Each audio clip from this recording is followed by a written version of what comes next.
पश्चिम बंगाल और असम विधानसभा चुनाव के लिए आज पहले चरण की वोटिंग हुई। बंगाल के वोटर्स में भारी उत्साह देखा गया। बंगाल के 5 जिलों की 30 सीटों और असम की 72 सीटों के लिए आज मतदान हुआ। बंगाल में 79% से ज्यादा वोटिंग हुई, तो वहीं असम में 65% वोटिंग हुई है।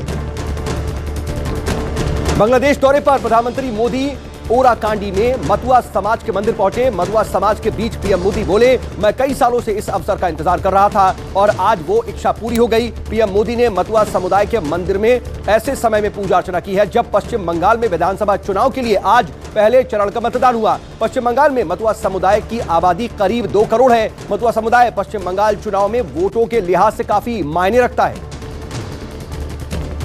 बंगाल की सीएम ममता बनर्जी ने पीएम मोदी पर निशाना साधा है। ममता ने कहा, पीएम मोदी बांग्लादेश में जाकर मार्केटिंग कर रहे हैं। ममता ने कहा कि पीएम बांग्लादेश से बंगाल के बारे में बोल रहे हैं। पीएम मोदी ने चुनाव आचार संहिता का उल्लंघन किया है।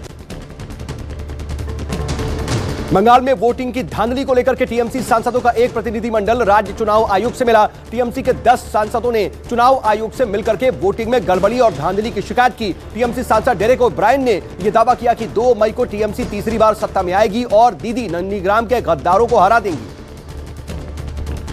उधर बीजेपी का प्रतिनिधिमंडल भी इलेक्शन कमीशन से मिला। बीजेपी का आरोप है कि टीएमसी ने आतंक फैलाने की कोशिश की। कैलाश विजयवर्गीय ने कहा कि सीएम होते हुए भी ममता बनर्जी बीजेपी के कार्यकर्ताओं को फोन करके तोड़ने की कोशिश कर रही हैं। कैलाश विजयवर्गीय बोले कि दूसरे फेज में हमारी पार्टी को सावधानी बरतने की जरूरत है। पश्चिम बंगाल में वोटिंग के दौरान कई जगहों से हिंसा की भी खबरें आई हैं। पूर्वी मेदिनीपुर में कांथी में शुभेंदु अधिकारी के भाई सौमेंदु अधिकारी की गाड़ी पर हमला हुआ। गाड़ी में तोड़फोड़ की गई। गाड़ी के ड्राइवर की पिटाई की भी खबर है। शुभेंदु के भाई ने टीएमसी पर हमला बोलते हुए कहा कि बंगाल की जनता का बदलाव वाला रुख देखकर टीएमसी घबराई हुई है।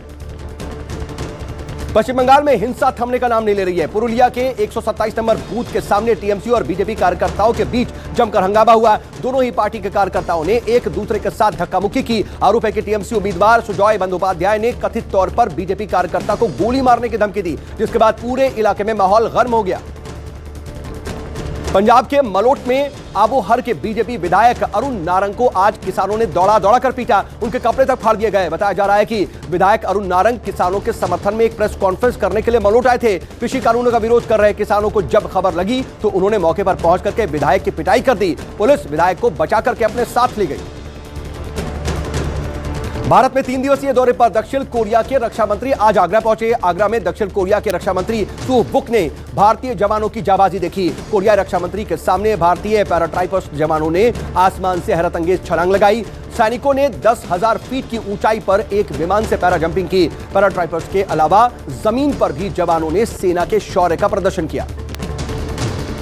दिल्ली के मंडोली इलाके में एक गोदाम में भीषण आग लगने से हड़कंप मच गया। लोगों ने आनन फानन में फायर ब्रिगेड को हादसे की खबर दी। एक के बाद एक मौके पर करीब 30 फायर ब्रिगेड की गाड़ियां पहुंची। कड़ी मशक्कत के बाद आग पर काबू पाया जा सका। कोरोना की दूसरी लहर तेजी से फैलती जा रही है। देश भर में 24 घंटे में 62,000 नए कोरोना मरीज सामने आए हैं, जबकि 291 मरीजों की मौत हो गई। ताजा आंकड़ों के मुताबिक 161 दिनों बाद एक दिन में 60,000 से ज्यादा कोरोना केस मिले हैं। अब देश में कोरोना संक्रमण के मामले 1 करोड़ 19 लाख के पार पहुंच गए हैं, जबकि 1,61,000 से ज्यादा लोगों की कोरोना की वजह से मौत हो चुकी है।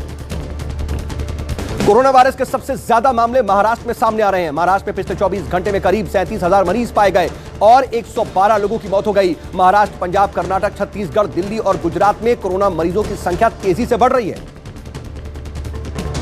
दिल्ली में एक बार फिर से लॉकडाउन की खबर को दिल्ली के स्वास्थ्य मंत्री सत्येंद्र जैन ने अफवाह बताया है। सत्येंद्र जैन ने कहा, फिलहाल दिल्ली में लॉकडाउन की कोई संभावना नहीं है। लोग डरे नहीं, मास्क पहने, सोशल डिस्टेंसिंग करें। लॉकडाउन लगा देना समस्या का समाधान नहीं है।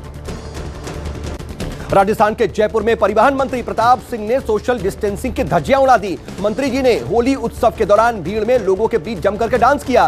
कोरोना संक्रमण के लगातार बढ़ते मामलों के बीच राजस्थान सरकार ने आम लोगों से सोशल डिस्टेंसिंग बनाए रखने की अपील की थी, लेकिन मंत्री जी ने ही गाइडलाइन को गंभीरता से नहीं लिया। महाराष्ट्र में कोरोना के बढ़ते मरीजों के बीच नागपुर में ऑक्सीजन की किल्लत के चलते 4 मरीजों ने दम तोड़ दिया। दर्दनाक घटना नागपुर के श्रामन अस्पताल की है। खबर है कि मरीजों की संख्या बढ़ने की वजह से अस्पताल में ऑक्सीजन उपलब्ध नहीं थी। जब तक ऑक्सीजन आई तब तक 4 मरीजों की मौत हो चुकी थी। गुजरात के बोटाद में पान की दुकान पर कार पार्किंग को लेकर के विवाद हो गया। हंगामा इतना बढ़ गया कि पुलिस को आंसू गैस के गोले तक छोड़ने पड़े। दरअसल पान की दुकान के सामने कार पार्किंग को लेकर के एक कांस्टेबल से पान दुकान वाले की कहासुनी हो गई, जिसे लेकर के एक तरफ पूरी पुलिस, दूसरी तरफ आम लोगों की भीड़ इकट्ठा हो गई। इसी बीच एक पुलिसकर्मी रिवॉल्वर लहराता हुआ भी नजर आया। घटना में 2 लोग बुरी तरह से घायल हो गए। उत्तर प्रदेश के हमीरपुर में डबल मर्डर से सनसनी फैल गई। चाची और भतीजे के शव एक ही घर में अलग अलग कमरे में बरामद हुए। पुलिस ने दोनों शव को कब्जे में लेकर के पोस्टमार्टम के लिए भेज दिया है। अज्ञात आरोपी के खिलाफ मामला दर्ज कर पुलिस मामले की जांच कर रही है। और स्वेज नहर में जहाज फंसने की वजह से पूर्वी और पश्चिमी देशों के बीच समुद्र के रास्ते होने वाले व्यापार पर बुरा असर पड़ रहा है। इसमें भारत को भारी नुकसान की आशंका है। 400 मीटर लंबा विशालकाय कंटेनर शिप स्वेज नहर में पिछले 5 दिनों से फंसा हुआ है, जिसकी वजह से समंदर में दोनों तरफ लंबा जाम लगा हुआ है। सैकड़ों की संख्या में जहाज और तेल के टैंकर फंसे हुए हैं। जहाज को निकालने के लिए अब अमेरिका की टीम पहुंचेगी।